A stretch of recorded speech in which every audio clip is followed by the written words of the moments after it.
we are as a people, inherently and historically,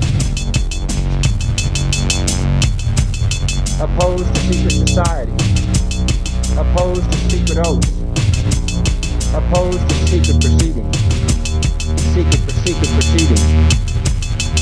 No official of my administration, whether his rank is high or low, should interpret my words here tonight as an excuse to censor the news, to stifle dissent, to cover up our mistakes, or to withhold from the press and the public the facts they deserve to know.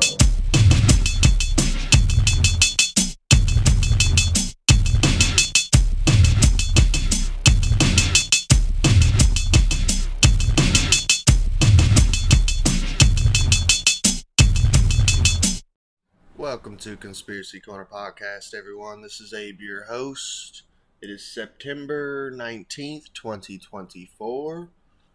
I'm off today, so I figured I'd do a leave the world behind. Got up early because the kitty cat, Lilith, was acting like a maniac, knocking over the trash can, acting like she's starving, screaming her head off.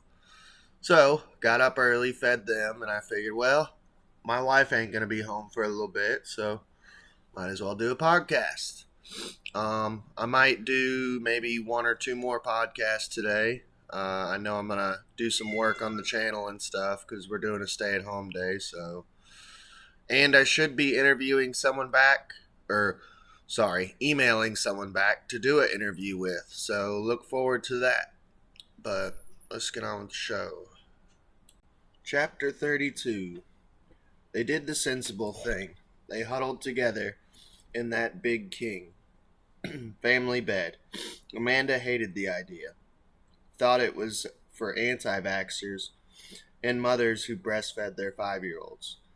But she couldn't bear Archie and Rose being away from her. They turned the lights off because the children were exhausted, but privately wished to leave them burning to keep the night away. You can. Clay wanted to invite Ruth and GH to bed with them. It almost made sense. Try to sleep. GH held his wife's hand, and they descended the kitchen steps once more. Neither adult could sleep. Soon, though, the children began to snore. The curve of Rose's body made Clay think of those natural bridges on the California coast, hollowed out by the ocean over millennia. Eventually, though, those collapsed. They said the ocean was coming for them all. He appreciated the persistence of her lungs. It was incredible that you didn't need to tell yourself to breathe or walk or think or swallow. They had asked themselves questions when they decided to have children. Do we have the money? Do we have the space? Do we have what it takes? But they didn't ask what the world would be when their children grew. Clay felt blameless. It was George Washington and the men of his generation, their mania for plastic and petroleum and money. It was a hell of a thing to not be able to keep your kids safe. Was this how everyone felt? Was this, finally, what it was to be a human? He kissed the worn cotton on Rose's shoulder and regretted that he did not believe in prayer. God, she looked like her mother. Nature was fond of repetition. Did one flamingo know another from yet another? Amanda kept reaching for Archie's arm. He flinched a little each time, but did not wake. She wanted to ask her husband something, but couldn't think of the right words. Was this it? Was this the end? Was she supposed to be valiant? Clay couldn't see his son in the dark. He thought of how he still sometimes crept into the children's rooms. They never woke during these nocturnal visits. You told yourself there was an end to the worry. You told yourself it was sleeping through the night, then weaning from the breast, then walking, then shoelaces, then reading, then algebra, then sex, then college admissions. Then you would be liberated. But this was a lie. Worry was infinite. A parent's only task was to protect his child. He couldn't imagine his own mother anymore. She'd been dead most of his life. His father must have performed this office. It did not square with what he knew of the man, but that was how a parent loved. Amanda touched the boy's cheek and found it was hot. She tried to distinguish between fever and summer, mammalian adolescence and illness. She touched the boy's forehead, throat, his shoulder, pushed away blankets to cool his body.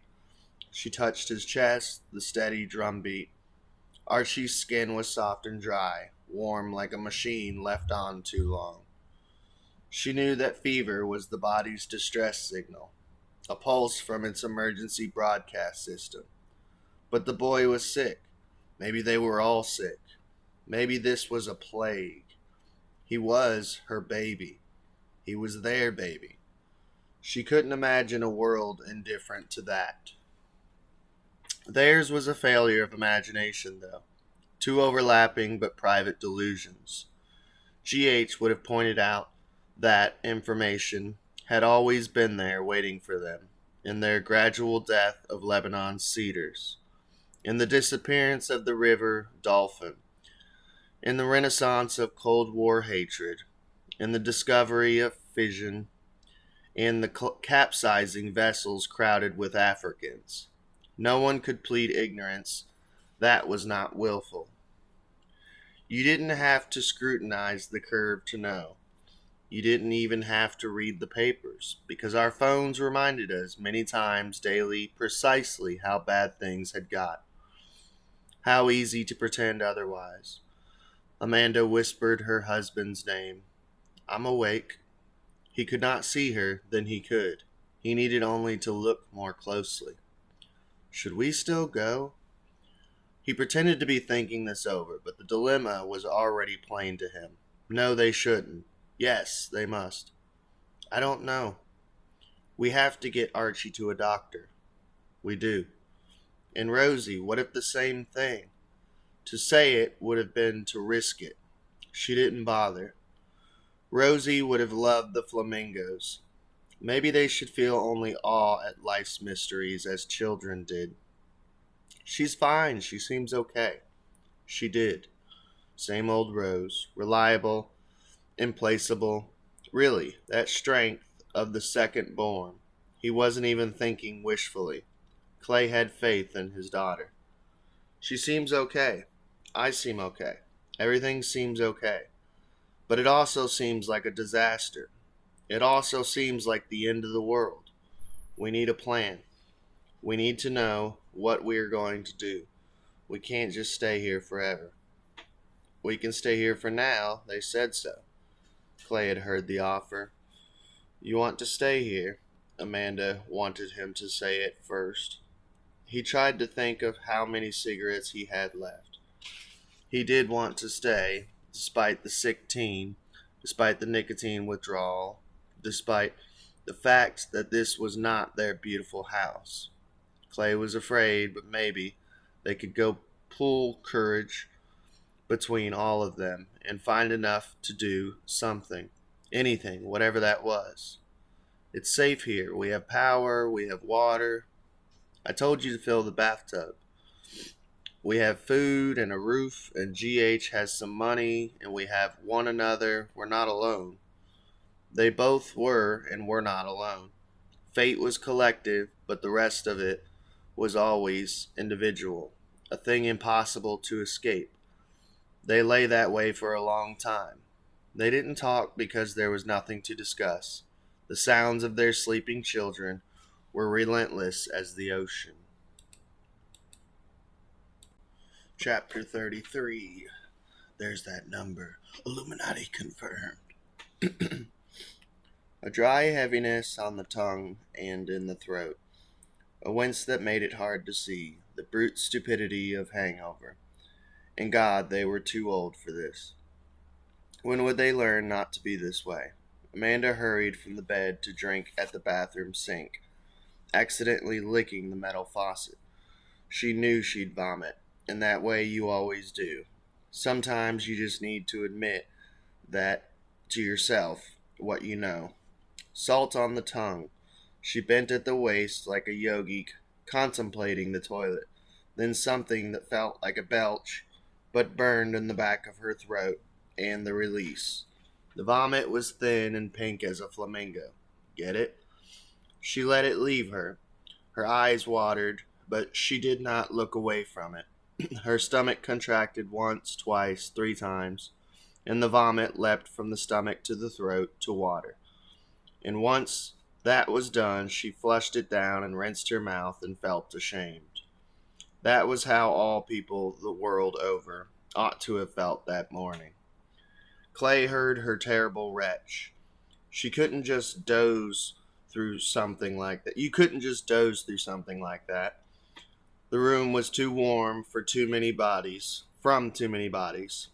At some point in the night, the air conditioning had switched off. The kind of hangover where you yearn to throw open the windows, strip the beds, clean your way back into virtue. A noisy, wet revolution in his stomach. It would not be pretty. Archie sat up and looked at his dad. He mumbled like his mouth was full of something. What's happening? I'm going to get us some water. Did he notice that Rose was not there? It seemed to make sense in that moment. Clay filled glasses. He sipped his, relieved, and then refilled it. Rosie, he called out to the empty house. There was no answer. The refrigerator's ice maker made its periodic whir. There was a trick to carrying 3, but he managed it. Pallid, Amanda sat on the edge of the bed. Archie had pulled a pillow over his head. Drink up. Clay put the glasses on the table. Whenever you were sick with something undetermined, you were supposed to drink water. Water was the first line of defense. If there was something in the air, the storm had blown in, more than just tropical birds, and that something was in the water. The whole system, a closed loop. He didn't know it. Thanks, honey, his wife said. Clay moved urgently. Trot down the hall, quick slam of the door, the bathroom redolent of Amanda's vomit and his own shit. That post-midnight binge pouring out of him in seconds. He stood in the shower as penance, asshole burning, rinsing his mouth over and over again, spitting the water against the tile wall, angry. Did he know of this was a hangover or a symptom of something worse? He did not. Man, I have to say, I remember when my ex-wife first got pregnant.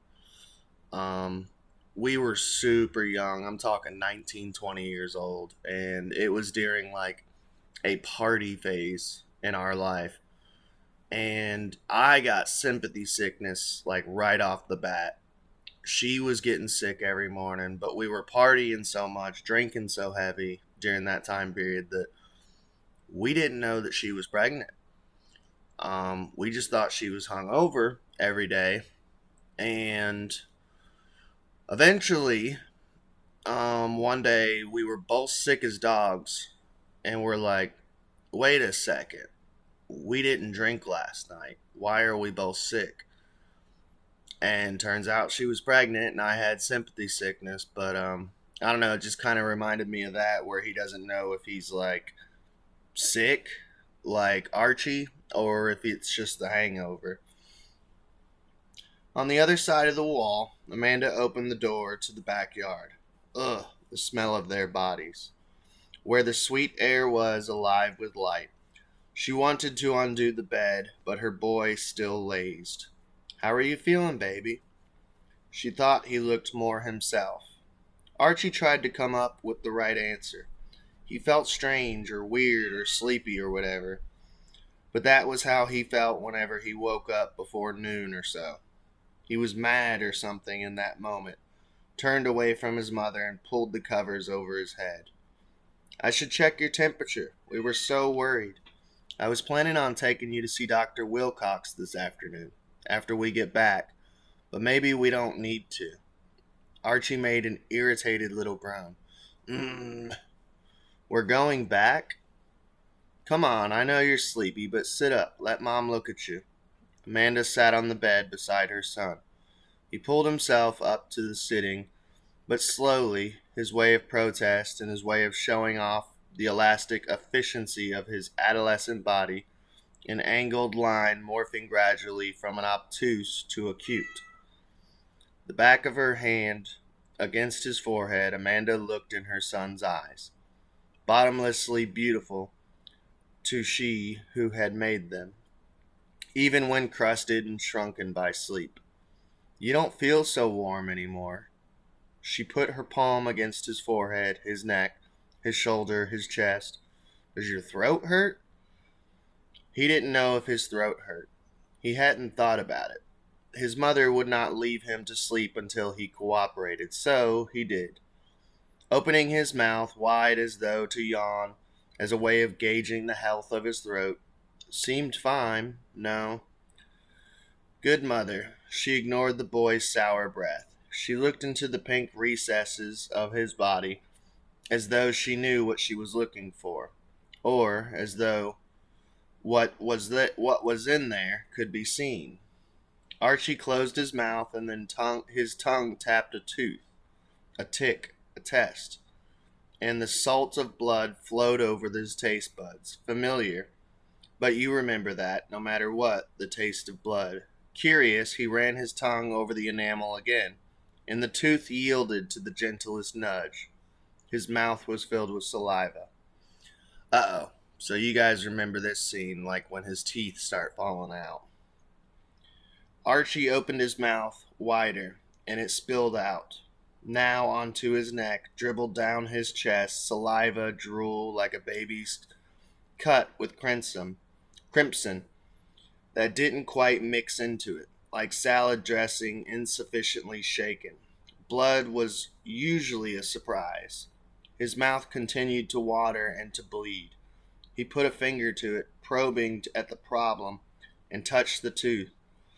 And when it fell over with a fleshy pop, down like a domino onto his tongue and then horribly back into his mouth like a cherry pit almost swallowed. He spit it out and the tooth landed in his palm. He stared at it. It was bigger than he would have guessed. Archie! Amanda thought at first the boy was vomiting. That would have made more sense. But this was so controlled, so understated. He'd just lean forward over his hand and drip blood onto his bare chest. Mom? He was confused. Are you going to be sick, honey? Get out of bed. Archie stood up and walked to the mirror. I'm not sick. He held the tooth out in his palm, sticky and pink with blood. She did not understand. Archie looked at himself in the mirror. He opened his mouth and willed himself to confront the wet dark of it. He swooned a little because it was disgusting. With his finger, he touched another tooth, a bottom one, and it, too, gave way. Then he grabbed onto it and pulled it right out of his gums. Now near black with blood, then another, 4 teeth, tapered at the root, solid and white. 4 little pieces of evidence, 4 little proofs of life. Was he meant to scream? He closed his mouth and let the liquid gather for a second, then spit it out onto the ground. Not caring if he soiled the rug, because what did it matter, really? Another of his teeth fell out and dropped onto the ground, where of course it would not make a sound. In the vast universe, it was too small to matter. Archie! Amanda did not know what was happening. Of course she didn't. He crouched to the ground and picked up his tooth. It was bigger than the hollow little shells that he had left under his pillow until he turned around 10. It tapered at the root, animal and menacing. He held them in his palm like a diver of a pond for his pearls. My teeth!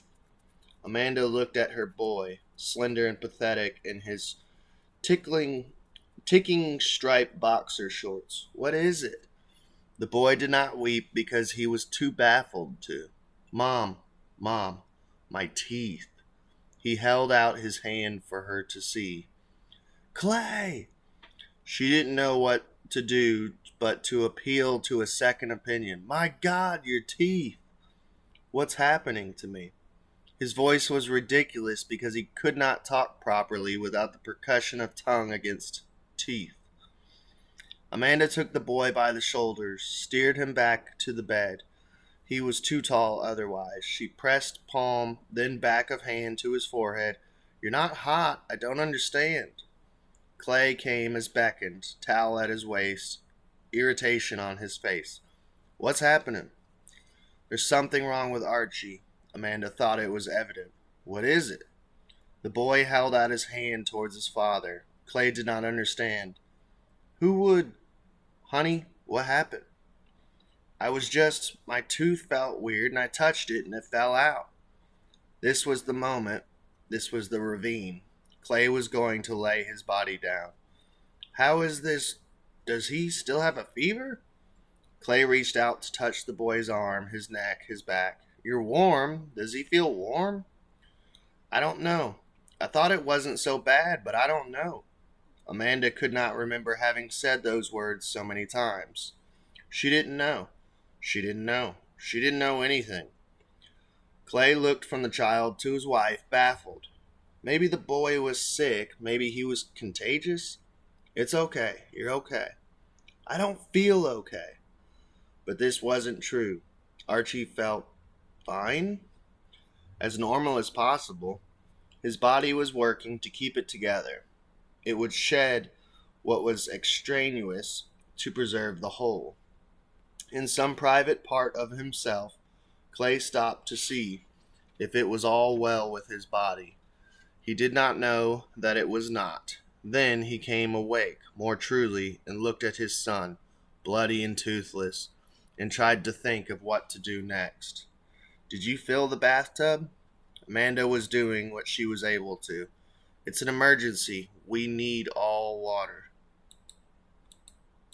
So, you know how we've been doing with this series of getting into the symbolism of things. We did a episode on the symbolism of pink flamingos. I believe that was last episode. So go check that episode out if you haven't.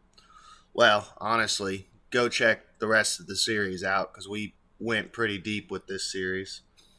But here is dreams about teeth falling out and 7 possible meanings. If you've ever had a dream about your teeth falling out, you may be familiar with just how unsettling those dreams can be. About 39% of people who have had dreams about their teeth falling out, rotting, or breaking at least once, and 16% have these dreams on a reoccurring basis. Which, by the way, I actually do quite often have dreams of my teeth falling out. But I'm actually missing 3 teeth on the upper right side of my mouth. So I don't know if it has something to do with that, like paranoia of losing my teeth. That is anxiety that I have because my teeth are so bad. So could be that. Could be something deeper. Who knows? We explore possible meanings behind dreaming about your teeth falling out and when to seek professional help. Number 1. Recent loss or grief. Many people believe that a vivid dream of teeth falling out can symbolize a recent loss of something important, like a job, a relationship, or a loved one. Teeth are essential and used daily to eat. If they literally fell out in waking life, that would be a traumatic event and serious loss. When they fall out in dream life, it might indicate that a person feels like they've lost something essential. So, kind of makes sense. Technically in the book, they all have lost something. They lost their home, they lost their security, they lost comfort. Makes sense. Researchers haven't specifically studied if loss is associated with teeth loss dreams, but some believe that dreams take real-life experiences and represent them through emotional and figurative images. which gives credibility to the idea. Number 2, jealousy. Because teeth are so essential, some people believe that dreaming about losing them may represent jealousy over the possibility that something important could be taken away. Research has found that real-life jealousy can translate into dreams involving jealousy or sexual infidelity. But it doesn't appear that researchers have studied a connection between jealousy and teeth loss dreams yet. Number 3, increased stress, which, even before reading this, it's pretty, obvious that there's definitely some increased stress in the book with the characters. It's the end of the world to them. At least they're thinking about that. They're talking about that in chapter 32. They're like, is this it? Is this the end of the world, Cyber Polygon kicked off. They're not home. They're not secure in their own home. They don't know what's going on. Everyone's stressed. Everyone's drinking alcohol. Makes sense. Since a dream about teeth falling out usually feels negative, it may indicate a person is under increased stress. Generally, studies suggest that people experience more bad dreams and nightmares when they are under stress. For example, people had more bad dreams, including teeth loss dreams, at the start of the COVID-19 pandemic. When lives were disrupted by lockdowns, social isolation was more common, and the future felt uncertain. Lack of control. Another popular interpretation of dreams that involve teeth falling out is that they represent a sense that a person is losing control. Some research does lend credibility to this idea. Many studies suggest that dreams can help people gain insight into their emotions, and having teeth fall out could feel like things are out of control. One study found that college students who had teeth loss dreams were also more likely to feel a loss of control over their lives. Once again, super fitting. They all have lost control. They have no control. The internet's out. The phone lines are out. They have electric and water, but even then they don't know it's out of their control. Is it going to go out any day from now? They're not home. They're not secure. So I definitely think that Rumaan Alam, the writer of this book, has definitely went into research as far as symbolism of the flamingo, symbolism of the teeth, symbolism in general. I feel like he has either studied it or looked it up while writing the book. You know what I'm saying? Let me know in the comments what you think. Big life changes. Many people have posited that teeth loss dreams indicate a person is experiencing major life changes. While this concept has been studied by researchers, it could make sense. Many people lose their teeth twice as part of a major transition, once from early childhood into older childhood, and again in older adulthood. Such transitions often feel jarring, which is why some people think teeth loss dreams are more likely to occur around transitions like graduation or pregnancy. Once again, big life changes makes complete sense. Everything has changed around them. They went from their apartment in New York, their jobs, their school, everything. Life was all normal, and then they go on vacation to have fun, and everything's turned upside down. Makes me wonder, too, just out of curiosity, if the author of the book, I would love to interview him. If my channel ever got big enough, that would be awesome. I doubt he'd interview a small channel like mine, but if my channel ever did get big, so hey, like, share, and subscribe. If I ever got the chance to interview him, that would be amazing, because I would ask him, do you dream of your teeth falling out often? Is that why you put it in the book? Did you know the symbolism? I might have to look up some interviews with him.